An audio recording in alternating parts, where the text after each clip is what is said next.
মহারাজ মহারাজ, আমার মাথায় যেন আকাশ ভেঙে পড়ে গেছে মহারাজ। কি হয়েছে সেনাপতি? তোমার কি সমস্যা? আমি সব সমাধান করে দেব। মহারাজ কি করব কি বলবো আমি কিছুই বুঝে উঠতে পারতেছি না। আমার এলাকায় সব নরনাত্রী টিকটকে, ফেসবুকে, ইউটিউবে সব ভাইরাল হয়ে যাচ্ছে। একটা মেয়ে খালি যদি ফেসবুকে যায় সঙ্গে সঙ্গে হাজার হাজার ভিউ তাদের।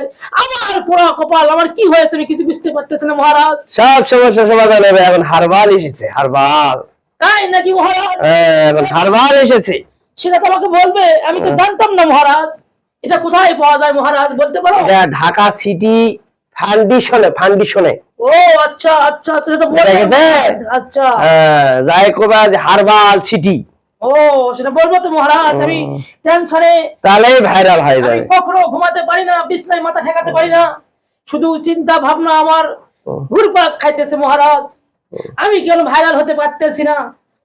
সারাদিন আমি এই ইউটিউব ফেসবুকে কাজ করতেছি, কেউ আমার ভিডিও দেখতেছে না। আমার চিন্তায় চিন্তায় সবকিছু যেন শুকিয়ে যাচ্ছে। আমি দিন দিন কঙ্কাল হয়ে যাচ্ছি মহারাজ। হারবাল খেলেই সব সমস্যা সমাধান হয়ে যাবে। শুনতেছি নাকি এখন এই যে কপল ব্লগার যে ভিডিওটা করতেছে, বউ নিয়ে যারা ভিডিও করতেছে, তাদের নাকি অনেক অনেক ভিউ হচ্ছে। আমিও চিন্তা ভাবনা করতেছি, আমার একটা ভাইয়ের বড় ভাইয়ের শালী আছে, তাকে বিয়ে করে আমি এই রাজ্যে নতুন করে নতুন কিছু আপডেট দিতে চাই। বিয়ে করে আমার বড় ভাইয়ের শালীকে নিয়ে আমি নতুন নতুন ভিডিও তৈরি করতে চাই, আর জনগণের সামনে তুলে ধরতে চাই। দেখুন আমাদের ভিডিও, বউ হোক সোল হোক, দেখুন আমার বউতে এই ব্যবসা করতেছি, সব আমি টাকা কামাই করতেছি। আমাদের কি সমস্যা? কিন্তু তোমার নাংদে ব্যবসা করতে হবে, নাংদে, তাহলে হবে ভাইরাল। নাংদে? বলতে হবে না, নাংদে।